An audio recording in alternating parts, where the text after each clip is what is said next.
Donc, bonjour à tous et à toutes. Merci d'être là et surtout d'avoir pris le temps sur votre pause déjeuner. Aujourd'hui, nous allons parler d'un sujet qui est essentiel, mais souvent sous-estimé, donc qui est la valorisation scientifique. Vous êtes ici parce que d'une manière ou d'une autre, vous êtes impliqué dans des projets scientifiques et que vous voulez maximiser leur impact. Mais entre les défis de structuration, la complexité des collaborations et les biais qui nous empêchent parfois de bien présenter nos propres travaux, il n'est pas toujours évident de franchir cette étape. Alors pourquoi est-ce que c'est important? Parce que la science ne se valorise pas toute seule. Avoir une idée brillante ou une avancée majeure ne suffit pas. Encore faut-il la rendre accessible, compréhensible et surtout pertinente pour ceux qui peuvent soutenir, la financer ou l'appliquer. Sinon, ces découvertes risquent de rester dans l'ombre, faute d'avoir pu convaincre les bonnes personnes. Alors, pourquoi est-ce que vous êtes sûrement directement concerné? Eh bien, parce que vous soyez chercheur, entrepreneur, membre d'une institution, d'une entreprise innovante, vous avez tous, à un moment donné, besoin de faire passer un message fort sur vos projets. Que ce soit pour obtenir des financements, attirer des partenaires ou simplement donner plus de visibilité à votre travail. La valorisation est un levier stratégique incontournable. Donc, dans ce webinaire, nous allons donc voir ensemble comment structurer efficacement cette valorisation et quels sont les pièges à éviter et comment maximiser l'impact de vos initiatives scientifiques. Donc, c'est un petit webinaire qui va durer une petite heure. Vous allez avoir donc accès au chat et aux questions. Et je suis accompagnée d'Aurélie, donc mon associée, qui va pouvoir vous répondre tout au long à vos interrogations directement dans l'onglet.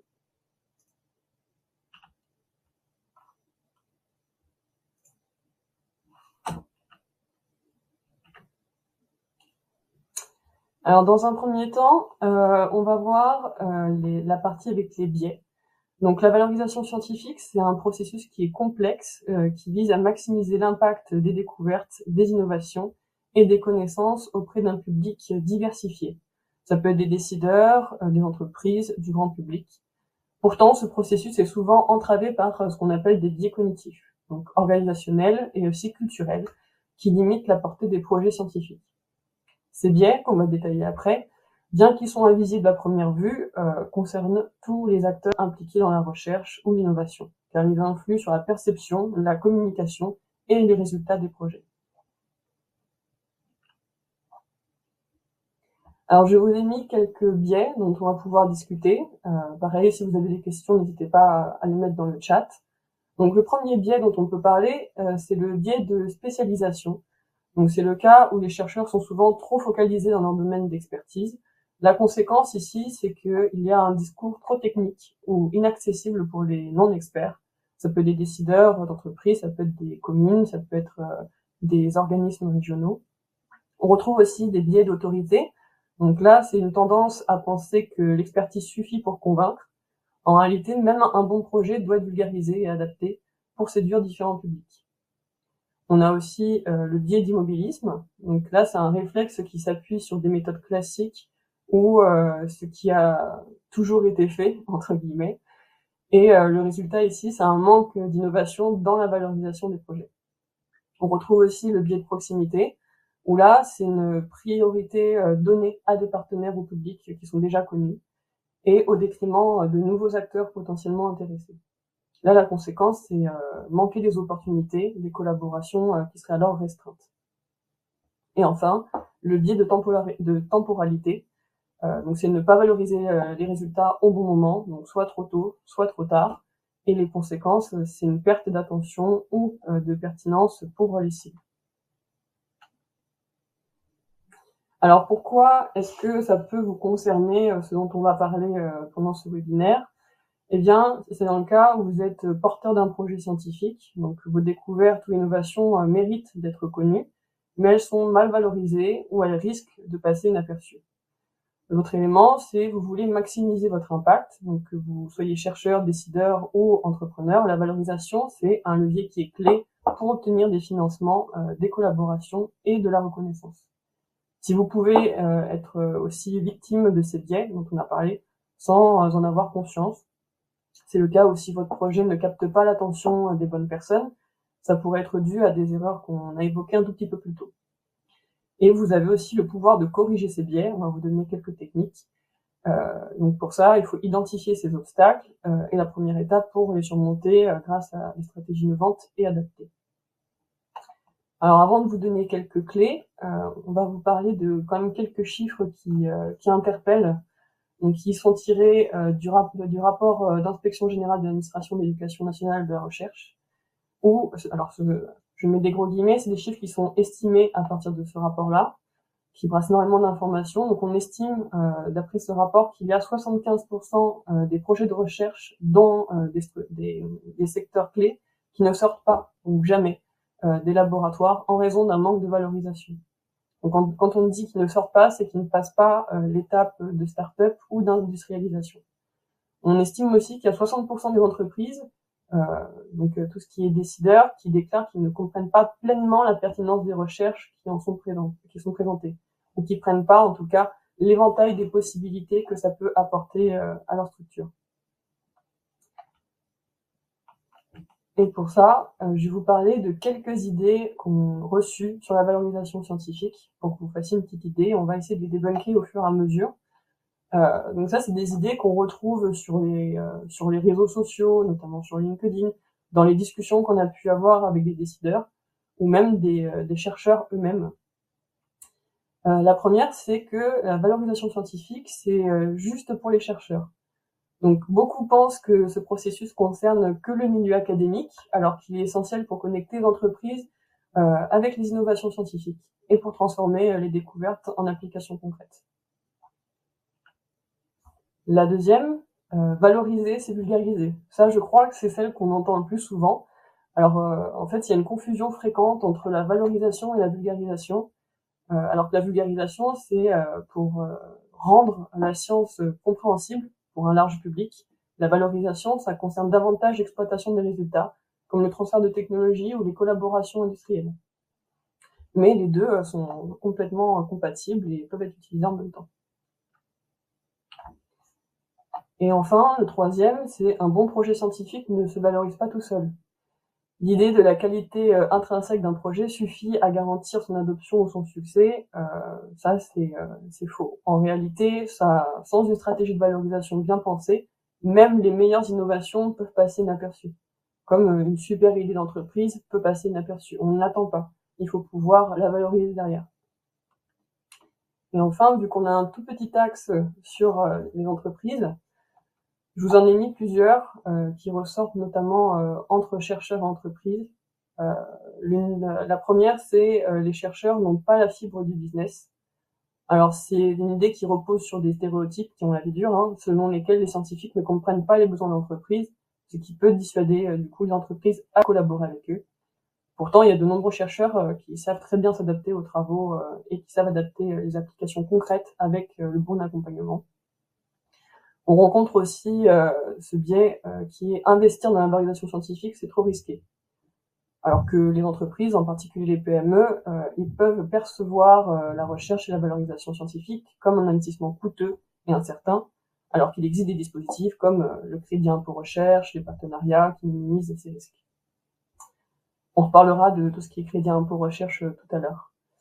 Les innovations des laboratoires aussi sont trop éloignées des besoins du marché. Là, c'est une croyance selon laquelle les projets académiques ne prennent pas compte des attentes des consommateurs ou des entreprises. Alors qu'en réalité, les collaborations entre les structures comme des SAT, comme nous-mêmes, permettent de combler ces fossés-là. Et on n'a pas besoin des chercheurs pour innover, nos équipes internes suffisent. Alors ça, c'est une idée qui est répandue dans certaines entreprises, surtout celles qui ont un département R&D, mais qui ignorent l'apport unique des chercheurs dans l'exploration de nouvelles approches technologiques. Donc c'est ce qu'on disait un petit peu avant. Les décideurs ont du mal à bien comprendre et à bien voir l'éventail des possibles que ont dans le secteur de R&D. Et la dernière, c'est qu'un brevet suffit pour valoriser un projet. Sauf que les dépôts de brevets, il est souvent vu comme une fin en soi, alors que la valorisation scientifique va bien au-delà, avec des partenariats, des licences d'exploitation, une communication stratégique pour attirer les investisseurs. Alors pourquoi tous ces biais, ils sont problématiques? Eh ben, parce que c'est un frein à l'innovation. Ces idées reçues découragent des collaborations qui peuvent être prometteuses. On a aussi une perte d'opportunités. Donc des projets ambitieux restent dans l'ombre faute d'être valorisés correctement. Et on a un décalage avec les besoins réels. Donc dans ce cas-là, les chercheurs et les entreprises, ils manquent parfois de communication efficace et répondent à des attentes concrètes. Là, la valorisation scientifique, c'est un outil qui est clé pour maximiser l'impact des projets, pardon. Elle est accessible à tous, que ce soit une petite équipe, une start-up, un grand laboratoire. Elle va bien au-delà du dialogue et de la simple publication et d'une stratégie globale pour tout l'organisme. Donc changer de perspective, c'est ouvrir la porte à de nouvelles opportunités.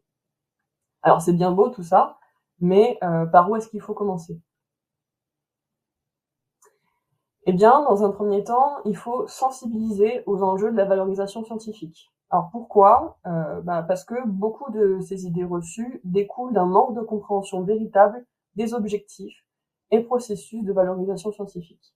Alors là, les actions possibles dont on peut discuter, c'est organiser des événements de vulgarisation sur la valorisation, comme des webinaires, ce qu'on est en train de faire là, pour expliquer comment ça fonctionne, ses bénéfices pour les entreprises, créer des contenus pédagogiques, donc ça peut être articles, infographies, vidéos courtes, qui illustrent les réussites et les collaborations entre entreprises et chercheurs. On peut aussi partager tout ce qui est témoignages, entreprises avec des bénéfices et des accompagnements en valorisation. L'autre élément, c'est mettre en avant des cas concrets et inspirants. Là, pareil, les exemples réels permettent de démystifier les craintes et montrent que la valorisation fonctionne et profite aux deux parties. Là, les actions possibles qu'on peut citer, c'est publier des études de cas détaillant comme des projets scientifiques ont trouvé une application industrielle ou commerciale grâce à une collaboration réussie. On peut aussi diffuser des chiffres clés qui démontrent l'impact économique des partenariats recherche-entreprise, comme un chiffre d'affaires généré par des brevets, des créations d'emplois, croissance d'entreprises et partenaires. On peut aussi inviter des acteurs du secteur d'entreprise à partager leur expérience positive de la valorisation de la recherche scientifique dans les webinaires ou dans les articles. Mais ce qu'il faut faire aussi, c'est réduire la complexité perçue. Là, une grande partie des idées reçues, ça repose sur la perception que la collaboration avec des chercheurs est compliquée ou inaccessible, alors que c'est complètement faux. Il faut proposer des guides simples et pratiques. Mais aussi, on peut mettre en lumière des dispositifs qui simplifient la relation entre les entreprises et chercheurs. Donc ça, j'en ai parlé un petit peu. Il existe plein d'éléments comme les SAT, les instituts Carnot. Il y a aussi tout plein de subventions comme les crédits impôt recherche. Il faut aussi mettre en place, dans cette optique de réduire la complexité, un diagnostic ou une consultation gratuite pour accompagner les entreprises dans leurs premiers pas. Autre axe qu'on peut mettre en place pour commencer à introduire la valorisation, c'est former et accompagner. Donc les entreprises peuvent se sentir démunies face à des projets scientifiques et technologiques complexes. Là, ce qui serait bien de proposer, c'est des ateliers pratiques pour apprendre à identifier, à exploiter les opportunités de valorisation. Ça peut me permettre de faire une évaluation des besoins, la rédaction d'un projet clair. Il y a aussi des programmes qui peuvent être créés sur mesure pour les entreprises intéressées et afin de donner de nouveaux outils pour collaborer efficacement. Un autre axe, c'est miser sur la solution gagnant-gagnant. Là, il faut montrer une collaboration entre recherche et entreprise et montrer que ça ne profite pas que aux chercheurs, mais que ça crée une valeur ajoutée directement pour les entreprises. Donc démontrer que la valorisation scientifique ne se limite pas que à la recherche académique, c'est une idée quand même qui est bien ancrée, et qui peut qui peut permettre de résoudre des problèmes industriels concrets. Donc pour ça, il faut mettre en avant des bénéfices mesurables pour les entreprises, donc innovation accélérée, différenciation concurrentielle et les nouveaux marchés qu'ils peuvent atteindre. L'avant-dernier point dont on peut parler pour ce gros aperçu par où on peut commencer, c'est combattre les biais avec des outils adaptés. Donc tous les biais dont on a discuté avant, Ça peut permettre d'avoir une démarche structurée et des outils qui permettent de dépasser ces biais identifiés. Donc, on a parlé d'immobilisme, de spécialisation. Là, pareil, on peut utiliser des outils collaboratifs comme de l'intelligence collective pour co-construire des projets entre la recherche et l'entreprise. On peut aussi proposer des solutions de valorisation clés en main avec des étapes claires et un accompagnement personnalisé.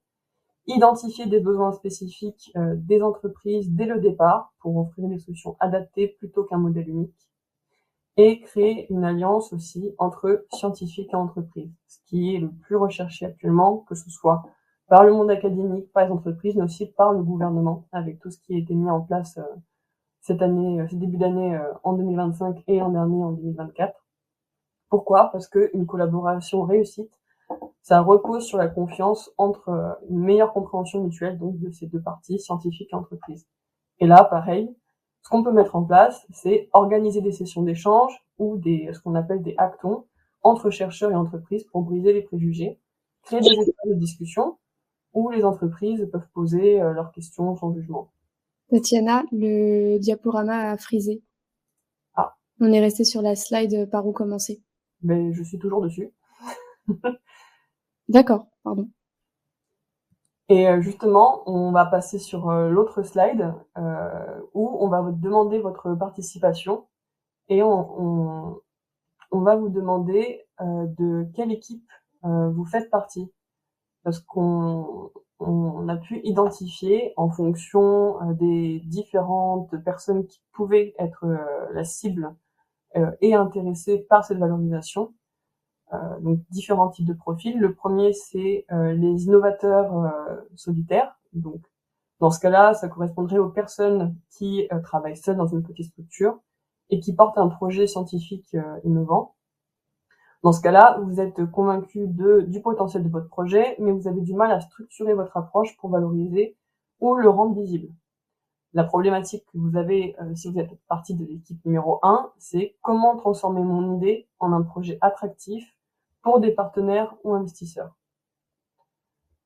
On vous laisse répondre dans le chat pour ça. Pour ceux qui se verraient plus dans l'équipe numéro 2, donc les explorateurs qu'on appelle explorateurs collaboratifs, c'est dans ce cas-là où vous faites partie d'une équipe qui est mixte, donc avec des chercheurs, ingénieurs, décideurs, et vous souhaitez développer des partenariats ou des collaborations avec d'entreprises.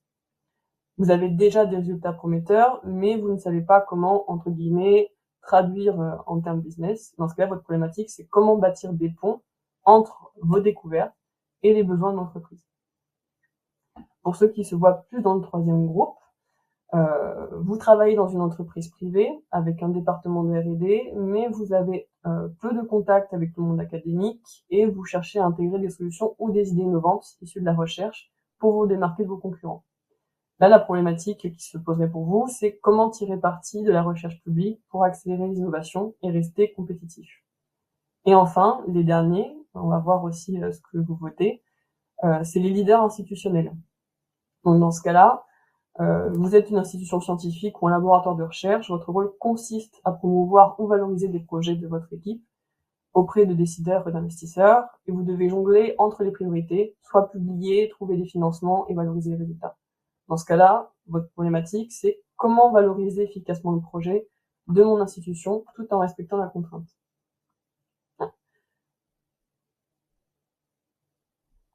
Ah oui, je vois qu'il y en a qui font partie donc de l'équipe numéro 1, donc les innovateurs solitaires. Il y en a d'autres, les explorateurs collaboratifs, super.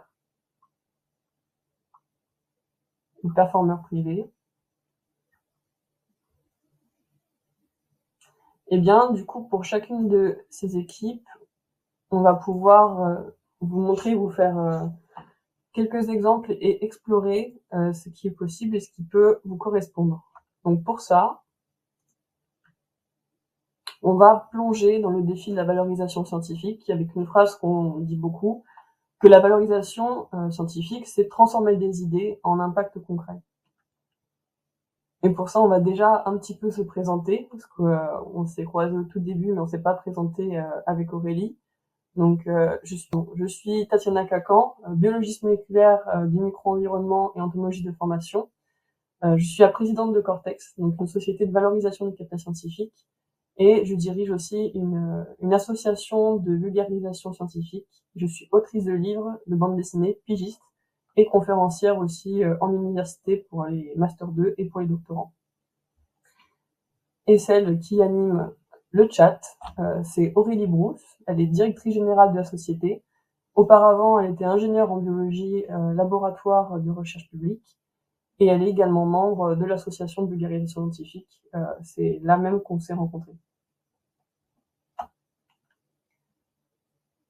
Pareil, un tout petit point vite fait sur la société. Donc Cortex, c'est une société de valorisation de capitaux scientifiques. On a plusieurs domaines d'expertise. On travaille avec les laboratoires et universités, les entreprises et les lieux organismes culturels. On fait de la structuration et l'accompagnement de projets scientifiques, de l'intelligence collective pour co-création et innovation, et de la vulgarisation scientifique et innovation. Les quelques succès dont on peut vous parler, c'est une collaboration avec L'Oréal qui était sur la structuration de projets en prenant en compte l'IA et les méthodes R&D au sein d'une équipe pluridisciplinaire et internationale, donc qui regroupait des acteurs français et américains autour d'une problématique, inclure l'intelligence artificielle avec des méthodes scientifiques dans leur processus, alors qu'il y avait des acteurs marketing, IT, communication et des ingénieurs. On a aussi un volet pour la valorisation scientifique avec le projet Sirius, où là, on fait de la publication, conseils et différents formats pour les travaux de recherche. Et on a aussi un succès avec la mise en place d'ateliers d'intelligence collective qu'on a fait pour le département d'Essonne autour du biomimétisme sur la thématique de la santé. Alors, pourquoi ce webinaire il pourrait du coup vous parler et vous intéresser à ce que vous allez avoir à la fin?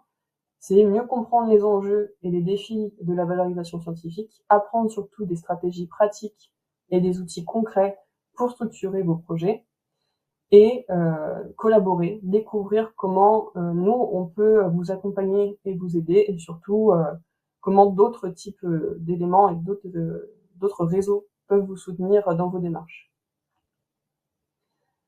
Donc à la fin de ce webinaire, j'aimerais bien que vous puissiez vous dire je comprends enfin ce qu'est la vulgarisation scientifique, la valorisation scientifique et pourquoi elle est essentielle pour mes projets. Je sais quels sont les principaux blocages qui freinent la valorisation et comment les surmonter. Je dispose de méthodes concrètes pour structurer et valoriser mes projets scientifiques et je vois comment collaborer efficacement avec des entreprises ou des partenaires stratégiques. Et enfin, que je suis motivée à passer à l'action pour valoriser mes projets. Dernier petit élément, si vous restez jusqu'à la fin, donc vous auriez accès à un bonus avec une offre exclusive pour la première prestation, avec l'envoi d'un livre blanc sur la valorisation scientifique. Alors, les défis de la valorisation, les premiers que l'on peut rencontrer, c'est dans 2 cas, valoriser pour convaincre à l'externe. Donc ça peut être pour des partenaires, investisseurs et décideurs, et valoriser pour s'aligner à l'interne. Donc collaboration interservices et synergie pluridisciplinaire. Pourquoi valoriser vos travaux de R&D? Eh bien, c'est un levier stratégique à plusieurs niveaux. À l'externe, c'est pour rendre vos projets attractifs pour des investisseurs et partenaires, mais aussi renforcer votre positionnement dans un environnement qui est compétitif. À l'interne, c'est pour fluidifier la collaboration entre services techniques et non techniques et aussi exploiter pleinement les innovations grâce à une meilleure compréhension mutuelle. Donc pour ça, les principaux défis à relever et les obstacles fréquents qu'on retrouve, c'est la complexité technique. Dans ce cas-là, on a un langage scientifique qui est souvent inaccessible à des publics variés. Donc ça peut être grand public, ça peut être des décideurs, ça peut être des équipes internes ou des investisseurs. On a aussi tout ce qui est silo organisationnel, donc difficulté à partager efficacement les innovations en interne, un manque de visibilité stratégique, où là c'est une absence d'alignement entre les objectifs scientifiques et les attentes des parties prenantes. Ça peut être le cas d'un service R&D avec les attentes d'un service marketing, et une valorisation qui est inadéquate, donc faible engagement des décideurs ou mauvaise adoption en interne.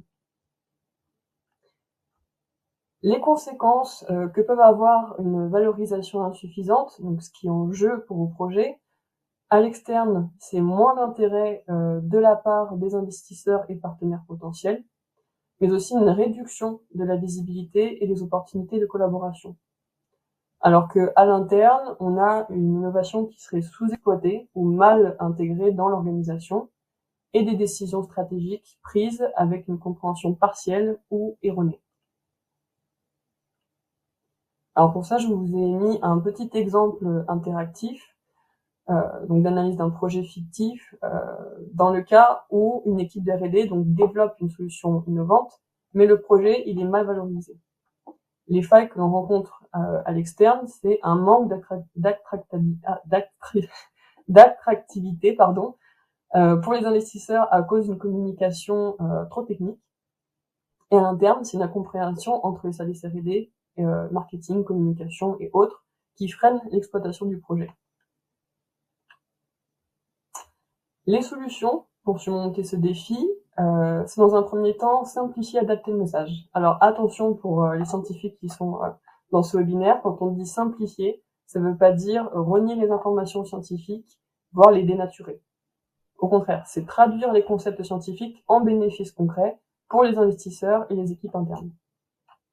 Il faut aussi créer un narratif qui est engageant. Donc dans ce cas-là, il faut montrer comment le projet répond à des enjeux globaux et locaux, et notamment RSE, parce que c'est ce qui est le plus demandé en ce moment.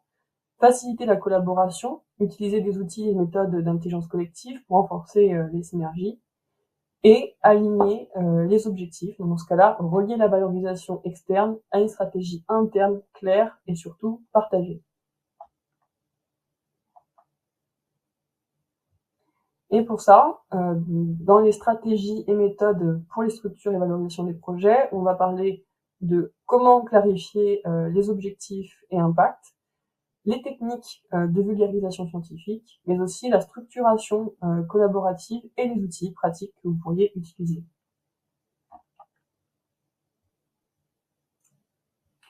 Alors pour que vous puissiez mieux voir, on va juste désactiver notre caméra 2 secondes, parce que sinon vous ne verrez pas le petit tableau. Donc là, vous avez donc un exemple pour pouvoir clarifier vos objectifs à impact et surtout définir une vision claire. Pour une valorisation en externe, ce qu'il faut, c'est définir les bénéfices pour les investisseurs ou les partenaires. Donc, quel problème le projet résout-il? Quels sont les impacts mesurables attendus? Que ce soit pour les scientifiques, pour les sociétaux, mais aussi économiques. Identifier les acteurs clés à impliquer dès le départ. Et pour une valorisation en interne, c'est aligner les objectifs du projet avec une stratégie globale de l'organisation. Donc pour ça, il faut montrer comment le projet répond aux besoins des différents services. On peut fonctionner avec l'outil que je vous ai affiché là, qui est une matrice à impact, avec différentes parties prenantes. Si on prend la partie prenante des investisseurs, leurs bénéfices attendus, eux, c'est un retour sur investissement et une opportunité de croissance. Dans ce cas-là, l'impact projeté, c'est une augmentation de financement pour les phases de développement. Le type d'action qu'on peut mettre en place, c'est une présentation claire et adaptée, qui peut être fait sous énormément de formes. Ça peut être un colloque avec des adaptations graphiques, ça peut être plein de types d'outils. Si on prend le partenaire académique, là, le bénéfice qui sera attendu, ça pourrait être une collaboration scientifique et des avancées technologiques. Dans ce cas-là, l'impact projeté, c'est une création de nouvelles publications ou brevets. L'exemple qui peut être mis en place d'action, c'est une mise en place de partenariats et de projets conjoints. Là encore, ça peut prendre différentes formes. Quant aux équipes de R&D internes, les bénéfices qui seraient attendus, ça pourrait être une reconnaissance et valorisation des efforts de recherche. Et là, l'impact projeté, c'est un renforcement de la motivation et de l'engagement des équipes. On peut faire comme action un atelier collaboratif ou co-créer des solutions ensemble. Ça peut être aussi des formations. Et là, si comme partie prenante, on s'intéresse aux équipes internes, comme par exemple le marketing, ou même l'ensemble des équipes internes qui mélangent différentes sections, c'est le bénéfice attendu, c'est surtout un alignement stratégique et une meilleure intégration des innovations. L'impact projeté, c'est une meilleure adoption des innovations sur le marché. Et là, ce qu'on peut faire, c'est soit des campagnes de diffusion adaptées au public interne, soit pareil des conférences et des rassemblements. Si on s'intéresse aussi aux parties clients finaux, là, ce qu'ils attendent en général, c'est un produit ou un service innovant qui répondent à leurs besoins. L'impact projeté, c'est donc une satisfaction accrue et une fidélisation. Et donc, on peut imaginer des tests utilisateurs et des collectes de retours. Quant aux régulateurs ou décideurs publics, là, c'est un peu plus axé politisé. Ils veulent en général des accès des innovations conformes aux standards politiques et RSE, avec un impact de facilitation des approbations et de soutien réglementaire. Dans ce cas-là, il faut surtout avoir des respects des normes, des dialogues proactifs et avec des régulateurs.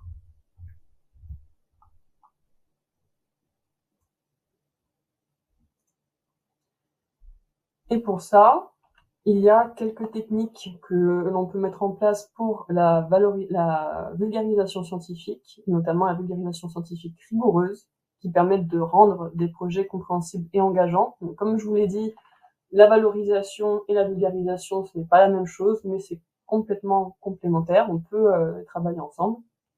Pourquoi est-ce que c'est intéressant de vulgariser? Eh bien, parce que ça permet de rendre l'information accessible sans la dénaturer. Ça permet de partager des connaissances au-delà du cercle d'experts dont on fait partie, parce qu'on peut dialoguer et vulgariser, moi en tant que biologiste pour un physicien, mais on assure aussi une compréhension sans compromettre la rigueur scientifique. On peut aussi faciliter, grâce à la vulgarisation, l'engagement des parties prenantes, donc investisseurs, services internes, décideurs. Ils ont besoin d'une vision claire des projets scientifiques pour rendre des décisions éclairées. Ça permet aussi d'avoir un message simplifié, attention au mot simplifié, plus traduit, qui permet donc une meilleure adhésion aux projets innovants. Et enfin, ça permet d'accroître l'impact et la diffusion des recherches, donc d'avoir aux résultats scientifiques, d'être appliqués dans l'industrie, dans la société, et même que les politiques ne s'en mêlent pas les pinceaux et puissent se l'approprier. Ça augmente aussi les opportunités de financement et de collaboration. Les exemples concrets où la vulgarisation scientifique elle est essentielle, ça peut être donc des avancées technologiques en service interne, mais aussi ça peut toucher un large public, que ce soit lorsqu'on interagit avec des médias ou dans des événements. Alors la grande question, c'est comment vulgariser efficacement? Eh bien, il faut déjà adapter le message selon le public cible. Si c'est des scientifiques, il faut conserver un niveau technique précis tout en mettant en avant l'impact. Si c'est des décideurs et des investisseurs, il faut se concentrer sur l'utilité, les bénéfices et les actions concrètes. Alors que si c'est le grand public, il faut rendre le sujet captivant avec des métaphores, des exemples du quotidien et en général un film narratif. Il faut utiliser des techniques de simplification, mais en vrai c'est plus de la traduction, avec des métaphores et des analogies qui permettent de comparer donc un concept scientifique à une situation connue pour mieux la comprendre. Et il faut, ça c'est très important, avoir un storytelling, transformer des données en un récit engageant pour captiver l'auditoire. Autre élément pour vulgariser, c'est créer des supports visuels dynamiques. Alors ça peut prendre énormément de formats différents, notamment des supports graphiques avec des schémas simplifiés, des infographies, des illustrations, de la bande dessinée, des expositions interactives. On peut aussi avoir une partie média multimédia, comme vidéos explicatives, podcasts thématiques, livres blancs détaillés, articles de blog, de presse. Et le dernier élément, ça serait tester et ajuster le niveau de complexité. Donc pour ça, il faut toujours demander un retour sur la compréhension du message et tester le contenu auprès de différents publics avant d'avoir une large diffusion.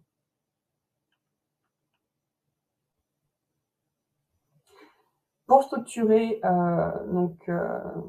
une intelligence collective dont je vous ai parlé avant, donc, qui est un autre élément pour faire de la valorisation, on peut parler donc du coup du travail ensemble pour structurer un projet solide. Pour ça, pour une collaboration interne, ce qui est intéressant, c'est organiser des ateliers d'intelligence collective, comme celui que vous voyez juste à côté, qui avait été fait avec L'Oréal. qui permet de réunir des équipes pluridisciplinaires pour co-construire une vision partagée. Dans ce cas-là, on utilise les outils collaboratifs qui sont quasiment systématiquement élaborés sur mesure en fonction du secteur professionnel de chaque membre de l'équipe présente et ainsi de pouvoir brasser et motiver tout le monde autour des mêmes thématiques. Pour les collaborations externes, dans un premier temps, il faut identifier les synergies potentielles avec des partenaires industriels ou académiques, et après, formaliser des plans d'action pour répondre aux attentes des différentes parties. Un exemple qu'on peut prendre et que nous on utilise, c'est un exemple de style sprint collaboratif. Alors là, donc c'est surtout pour faire émerger des idées novatrices rapidement. L'objectif, c'est réunir des parties prenantes clés, donc internes et externes, pour co-construire ensemble une stratégie de valorisation et d'exploitation de l'innovation. La problématique, c'est des innovations issues de la R&D qui sont souvent freinées par un manque de communication entre disciplines ou par une structuration qui est insuffisante. Dans le cas de participants internes, ça peut être une équipe R&D avec des scientifiques et ingénieurs, mais aussi des équipes marketing, commerciales ou gestion de projet et direction stratégique. Pour les participants de la partie externe, ça peut être des partenaires académiques ou des partenaires industriels ou même des décideurs institutionnels. Là, dans ce cadre-là, les bénéfices qui seraient attendus pour une équipe interne, ce serait surtout un alignement des objectifs stratégiques et opérationnels, mais aussi une identification des opportunités d'exploitation et de l'innovation. Alors que pour les partenaires externes, ce qui serait attendu, ce serait une contribution à la co-construction du projet à fort impact et une création d'opportunités de collaboration sur le long terme. Pour vous donner une petite idée de la méthodologie de ce sprint, si à un moment vous voulez vous y essayer, c'est une durée qu'on estime de 2 à 5 jours, ça dépend vraiment de la complexité du projet et de la structure. Le jour 1, c'est une compréhension du projet et une identification des enjeux. Le jour 2, c'est un brainstorming et une priorisation des idées. Le jour 3, on fait une définition des solutions et des plans d'action. Et le jour 4, une validation des livrables et feedback. Les outils utilisés, c'est des outils qui sont pareil, sur mesure, ça dépend vraiment de la spécialité avec laquelle vous travaillez et avec qui elle interagit. Dans les livrables clés, ça peut être des plans de valorisation de structure pour l'innovation, ça peut être aussi des matrices d'impact, dont on a vu un petit peu plus tôt, qui clarifient les bénéfices pour chaque partie prenante, et de façon un peu plus complexe, un peu plus dense. Et ça peut être aussi un pitch final pour présenter la stratégie des investisseurs ou pour les décideurs en interne. Et là, les indicateurs de réussite, ça serait donc le nombre d'idées exploitables générées, un feedback positif des participants pour l'alignement des objectifs, un avancement mesurable sur la structuration ou la valorisation du projet. Et pour ce qui est des supports et des formats, on peut imaginer une présentation de résultats sous forme d'infographie ou de vidéos résumées, des livrables synthétiques, tableaux, schémas, et l'utilisation des retours pour améliorer la communication, le dialogue sur l'innovation.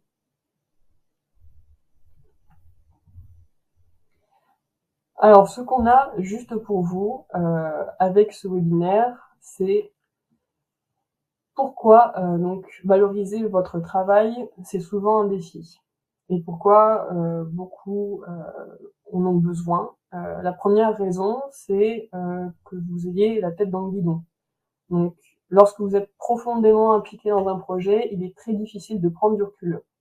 Le résultat, là, c'est que vous avez du mal à voir clairement ce qui peut intéresser ou convaincre vos cibles. Donc pareil, entreprise, décideur, public, tout dépend. Et un élément aussi important, c'est que les biais cognitifs qui compliquent la valorisation. Ça peut être des biais de familiarité. Vous trouvez évident ce qui peut sembler complexe aux autres. Ça arrive très souvent. On a aussi les biais d'autorité. Vous pouvez penser que vos résultats se suffisent à eux-mêmes sans adaptation. Ça aussi, c'est quelque chose qu'on retrouve très régulièrement. Ou le biais de surconfiance. Vous sous-estimez les efforts nécessaires pour rendre votre projet attractif. Et le dernier élément, donc l'importance du regard extérieur. Pourquoi c'est important? parce que l'œil extérieur permet d'apporter une perspective différente et objective. Et ce que ça change, eh bien, c'est identifier ce qui est réellement attractif, structurer une stratégie claire et s'adresser au bon interlocuteur. Alors vous êtes capable de valoriser vos projets, mais vous n'êtes pas obligé de le faire tout seul, ou pas entièrement tout seul en tout cas. Donc certains réussissent à le valoriser seuls, il y en a qui sont parfaitement compétents et qui arrivent à structurer leur projet, avec du temps, des efforts, de la compréhension et l'attente, à bien comprendre l'attente des cibles. Mais ce n'est pas toujours évident. Déjà parce que on peut manquer de temps, il y a des difficultés à prendre du recul, il y a aussi la complexité des enjeux et parfois la charge mentale liée à la recherche laisse peu de temps à la valorisation. Nous, dans notre rôle, c'est surtout accompagner, soutenir et guider. Ce qu'on peut apporter comme aide, c'est un regard extérieur neutre et objectif, mais aussi des idées et des méthodes adaptées aux besoins, et un soutien à chaque étape, que ce soit à la structuration, à la mise en forme, au dialogue avec vos cibles. Et là, l'objectif, c'est vraiment de permettre de maximiser l'impact du projet sans alourdir la charge de travail et la charge mentale. En petit résumé, pour les points essentiels, c'est clarifier vos objectifs et impacts pour les résultats mesurables, simplifier et adapter vos messages pour maximiser l'attractivité, favoriser les collaborations pluridisciplinaires et utiliser des outils efficaces, mais aussi connecter la valorisation interne et externe pour une stratégie globale. Alors comme je vous disais au tout début de ce webinaire, vu que vous êtes arrivé jusqu'ici, on vous offre un entretien gratuit donc qui permet de discuter avec nous de ce dont vous avez besoin, d'analyser rapidement les points forts et les axes d'amélioration de vos projets.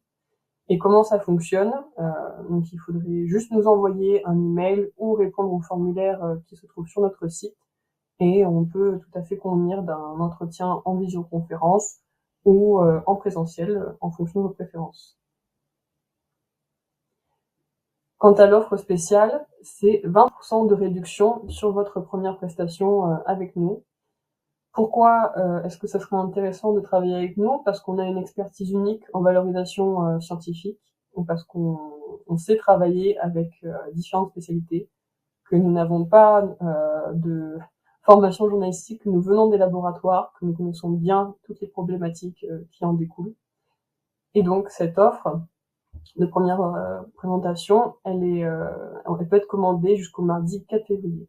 Et elle est valable pour tout ce qui est atelier collaboratif, diagnostic approfondi et accompagnement complet.